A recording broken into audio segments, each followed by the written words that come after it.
Well, I've just been very blessed in the 30-odd years of, as I say, started showing at War Eagle and then got asked to teach in the summer seminar, English mocking, and that qualified me for a spring booth and a fall booth. Oh, at War Eagle? In the days that you couldn't get a booth. Yeah. And then... That was like 30 years ago, huh? Yeah, that was when Mrs. Elliott was running it, and she passed away, and then her daughter, and I think probably her grandchildren are now running it.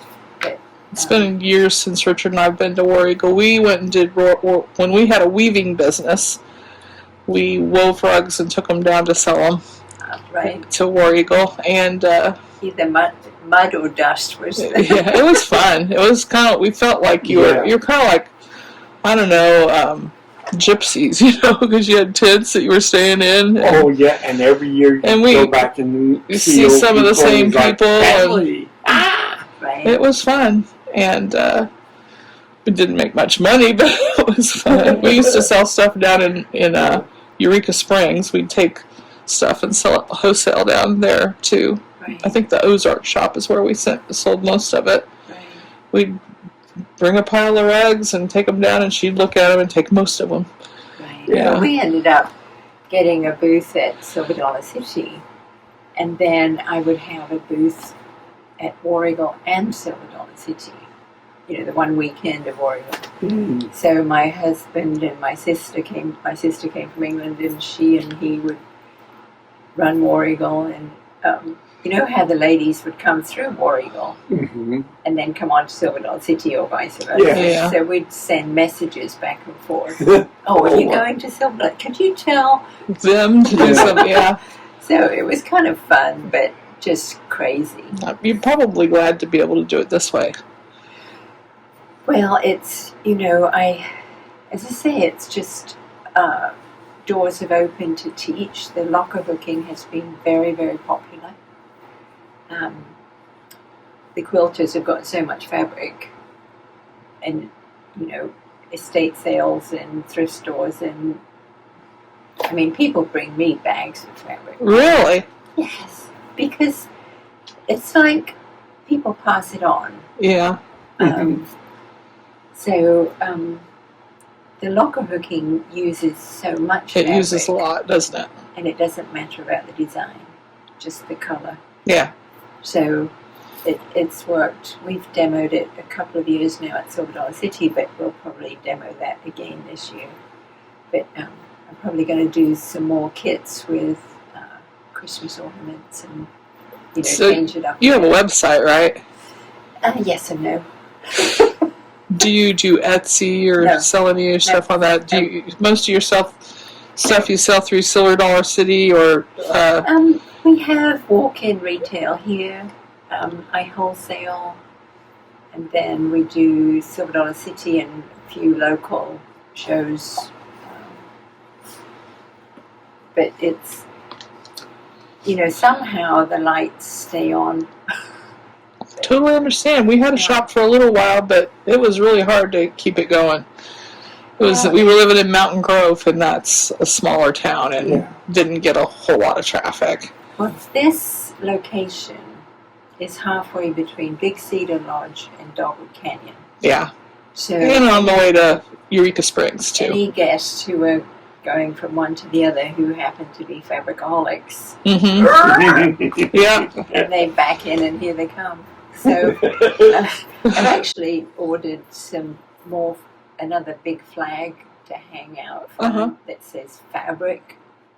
My landlord, bless him, put my shop name in quilts. Well, I'm not a quilter.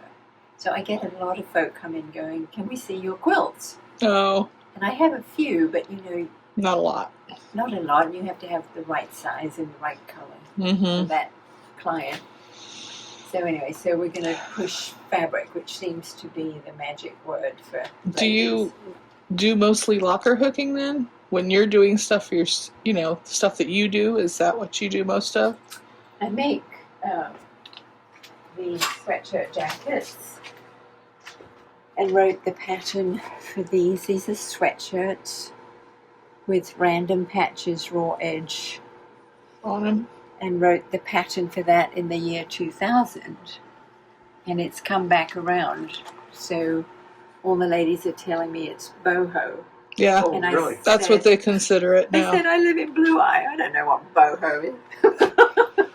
Well, what is boho? It's Bohemian, Bohemian. Okay. Yeah. I think. I would say Blue Eye would be a good place to look for boho, Yeah. honestly. Yeah. Because it's where the old hippies used to go, you know? Yes.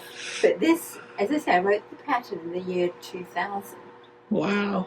While And back. A while back. It is, but it's simple.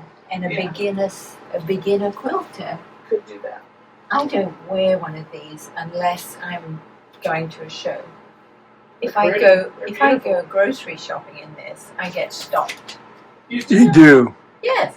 Oh, where did you get your coat? Yeah. Did you make that? Is that a sweatshirt? You know, it's like I haven't got time. I'm just buying milk and bread. And I'm doing it in and out. Where do you get the little sparkly It's thread? It is a metallic thread. And I put it in the bobbin. Oh, it goes in the bobbin. Yeah. And then you've got regular thread in the top and you machine it on the back side. So the metallic just comes straight up. Oh. So it adds a You little... machine it on the back side? Yeah, let me get a sample of it. This is the process. Erin kind of shows what she's doing here. So what I've done is remove the ribbing at the bottom and on the sleeve. I leave the ribbing on the neck till the very end. Okay. And then cut my patches random, sort of bigger than the palm of your hand. Mhm. Smaller than that is a lot more sewing. And I just use a washout glue. Yeah. And put a dot of glue in the middle of each one. I leave sweatshirt showing. It adds another colour to the palette and gives you the stretched knit of the sweatshirt. That's awesome, yeah. So once I've got it totally covered, I come back and do the free stitching. And I like to use metallic because it just adds... Okay, so you're just kind of like quilting it. Yes. Meandering with just meandering, but I'm doing it on this on side. the back side, so it'll show. That makes sense. And I now use a regular thread in a different color that I can see. Yeah. My first one I used tone on tone. That wasn't a good thing. I couldn't tell where I'd gone. So, yeah.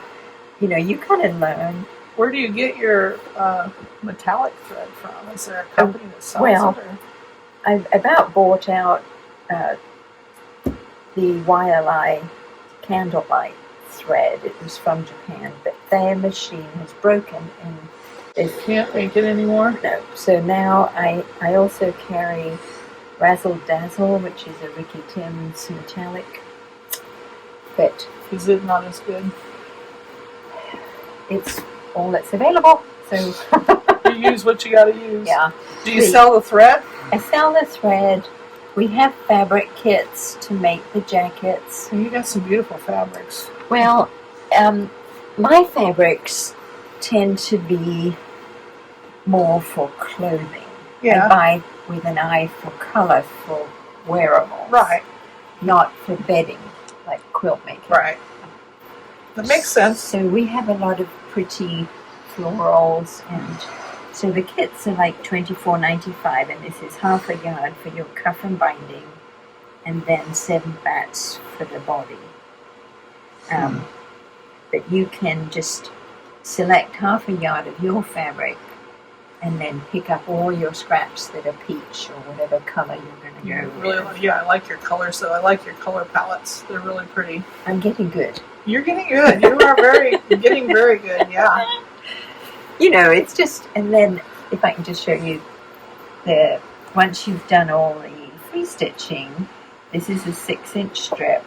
And I come back, I just zigzag that on 1 inch up.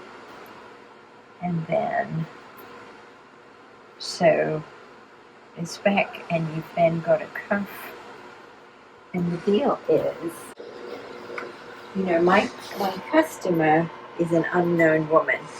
So you don't know. I don't know the length of her arms. So having a, One that you can roll up. yeah, you've got potential Yeah, to go up and down a little bit.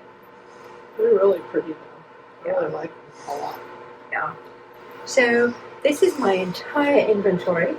And if I do Silver Dollar City and jackets are hot, I need more. Yeah, you'll need to be. Ruth, I like the one she just put her hand on. I would like to. Yeah, Yes. that's pretty. This one, I used a panel Oh, at the yes. back with turtles. Oh, that's cool. And then pulled colours. Yes, that is beautiful. It That is absolutely beautiful. Well, You and need then to do a YouTube tutorial on how to do this, and you can be selling all kinds of kits. so this is my jacket, and I put That's pretty. an antique collar, lace collar on it, and then added butterflies and dragonflies that I antiqued. And then this is a chenille yarn that I just put on with the foot that's got a little hole at the front. You can feed ribbons or yarn and then zigzag over there. Uh-huh. That's really pretty. Yeah. It looks very antique-y. Well, it is actually. I've been swanning around in this one. So you get regular sweatshirts, and then you have to cut them up the middle once you get the once you've got all your patching done, then you it's cut it up the middle and do it like a binding or something on it. 2-inch strip sandwiched on, zigzag the front, and it catches the back at the same I time. could see where quilters could do that. Beginner quilters can, so that's the what can I say? That's the draw. For the But beginner they can quilter make to do a that. piece of clothing that is stunning with no kind of background in quilting. Do you have some locker hooking that you can show Yes. us? And Ruth, give me a minute now. okay, let me go on this side. She has a really pretty shop too. So you can see I didn't bring everything to the rug hook. No, I can see why. So this is locker hooking, which is done on the latch hook canvas of old. Yeah, The needle has a hook and an eye. right. So I have a yarn that coordinates in color, just because you get to see it occasionally, and a 1-inch strip of fabric at the back. And all I'm doing is putting that hook down and fish around and find the fabric and bring up a loop. Yeah. Go in the next hole.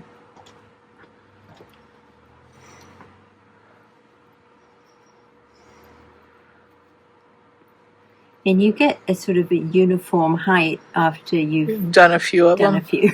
Yeah. But I have to show you this. I'm so excited about this one. This is my new one. Ooh. What do you think? Yeah. Yes. Yeah, that'll be neat. Is it going to be just like a mat that? A matte table topper. It could hang. Yeah. But as you can see, I changed the color of the yarn, so I'm going to have to come back and bury these. Oh, yeah. Come back and bury these. Bury This- those later. And then my fabric tails I'll bring to the front and bury. And bury those. So I've got a lot of burying to do. But You ought to be able to sell a bunch of those on that. I bet. If you want to make that many of them. Well, Ooh, I like your chickens too. Oh, Chicken. what? You got chickens? Yeah. Chicken, $1.50. No, they're they're not $6.50. They're $6.50. Oh, they're $6.50. They're pin Okay. cushions, right? yes. And that has been our major wholesale item for the last 2 years. Houston ordered 1,000 for fall, and we sell them for the Quilted Cow, and she's online. Wow. So you sell, you know, Hundreds. Richard's taken lessons at the Quilted Cow. Okay. Yes. We're both taking lessons, I guess. Well, I didn't know they taught lessons.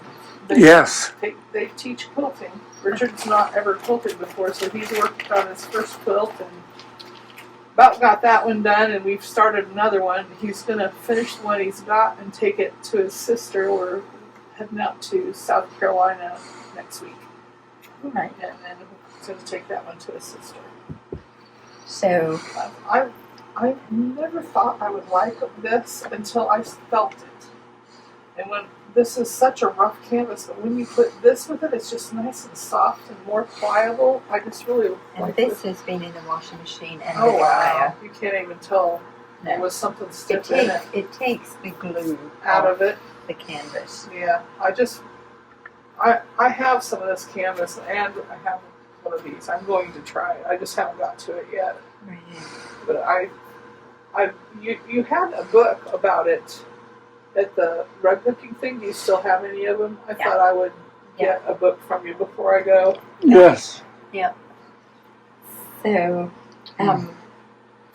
I've watched a lot of YouTube videos, but Richard learns by looking at books and reading them. So I thought we'll get a book, right, and then he can, and it also probably has some patterns in it. Yes, they all do. The modern book is Teresa Pulido, who's out of California. Can you tell your story a little bit about how you got here from the beginning? That is a long story. You want the short version or the long version? I can cut it down if it's too long. Well, I was born and raised in Mombasa, Kenya. Lived in Mombasa and Nairobi. My father was a Scot who went out to Mauritius World War II. My mom was born and raised in Kenya. Her parents went out in 1920 as with a program called the Soldier Settler Program, where the British government needed to know what to do with officers after World War I. So they had a lottery, and they won a farm in Kenya. They were not farmers, but so anyway. So Mum was born there and met Dad during World War II. So we were born there, my sister and I. And then, as a family, we moved to England in '63 when Kenya became independent.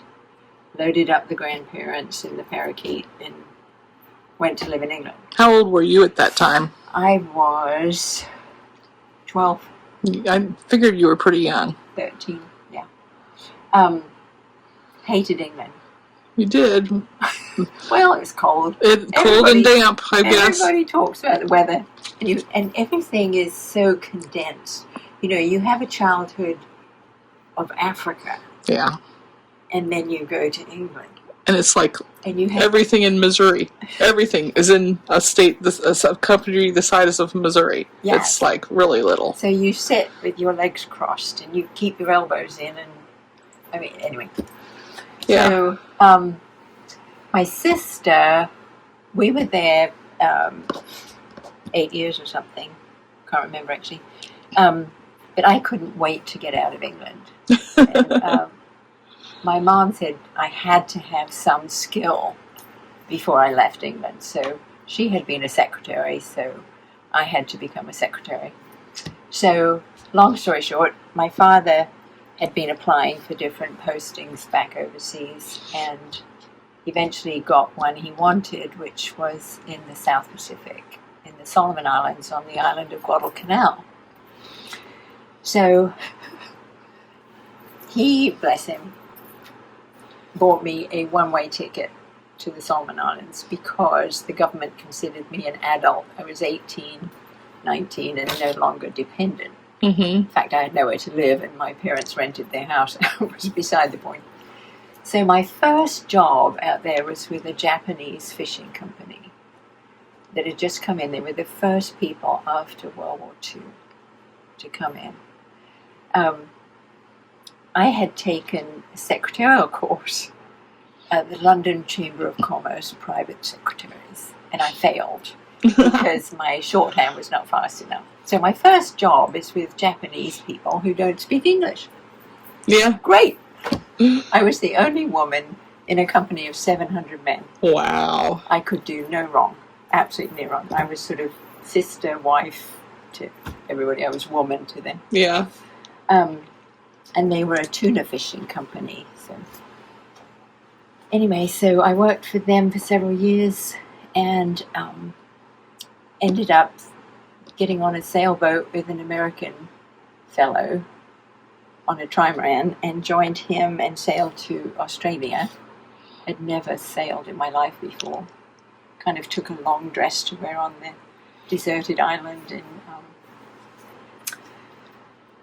ended up with the deserted island had raging seas and wasn't even visible. Wow. So that was a 2-week crossing, and then worked in Australia for a little while and sailed back to the Solomons with the boat and got off again in the Solomons and bought a t-shirt screen printing business. So then I became the only screen printer in the country, and we did little badges for pockets, and it was all very primitive screen printing. Screen printer, yeah. Serious. Right. You really should write a book, though. Your life would really make a great book. Well, my mom had a dear friend who had a very interesting, colorful life. Married a lion. She was a nurse on the Magambo film with Clark Gable and Ava Gardner. Wow. Married the lion tamer, and then they traveled with a circus around Africa. Okay, she danced with snakes, rode the elephant, he threw knives at her.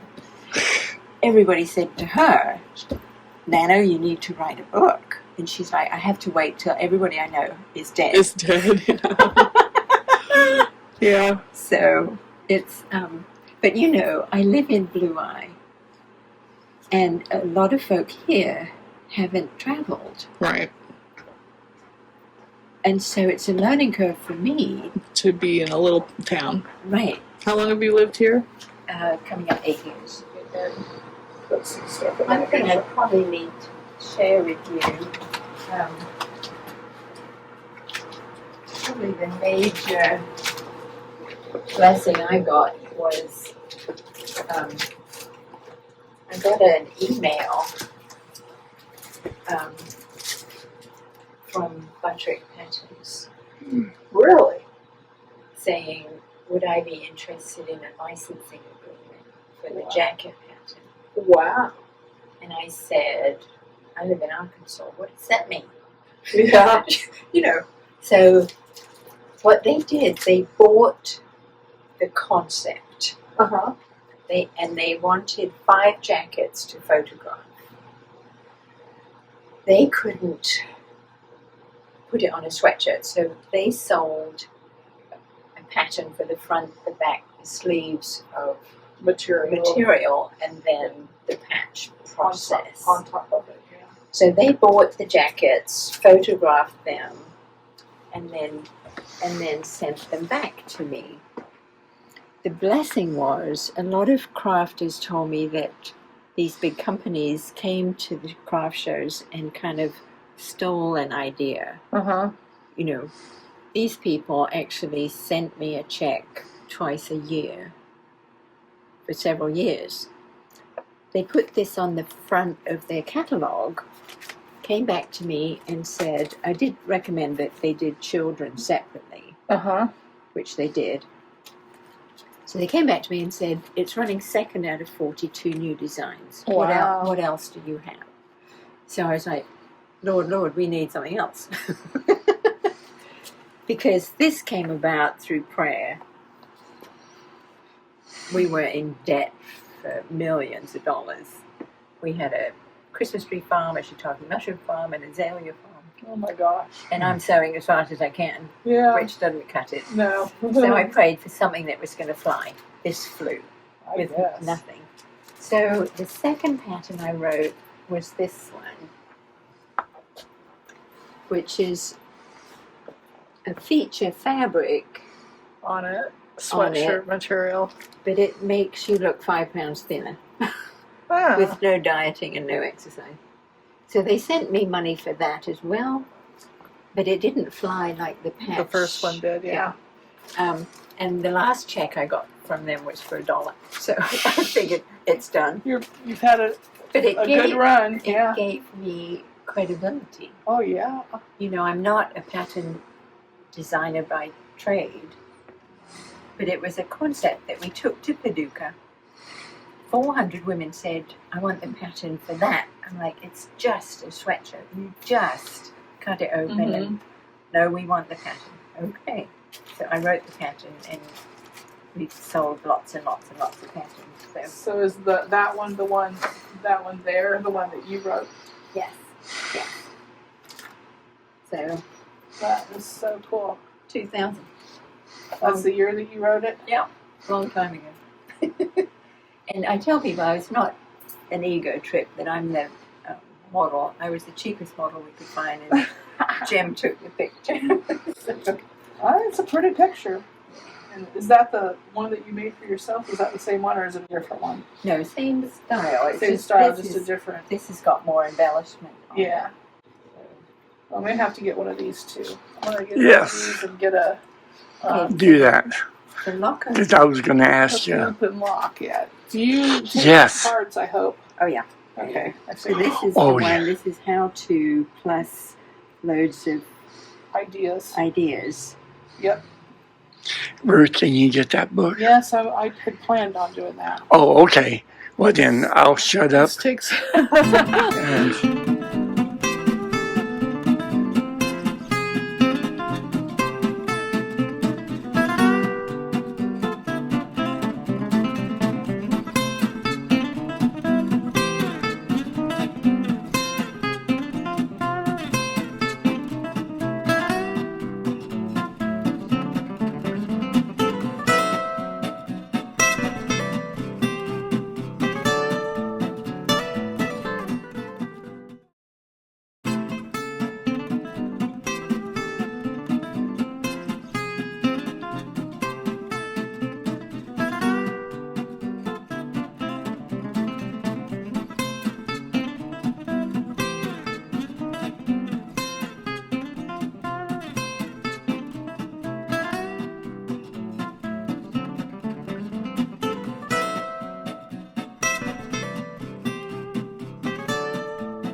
like that? These are out of print Oh, books.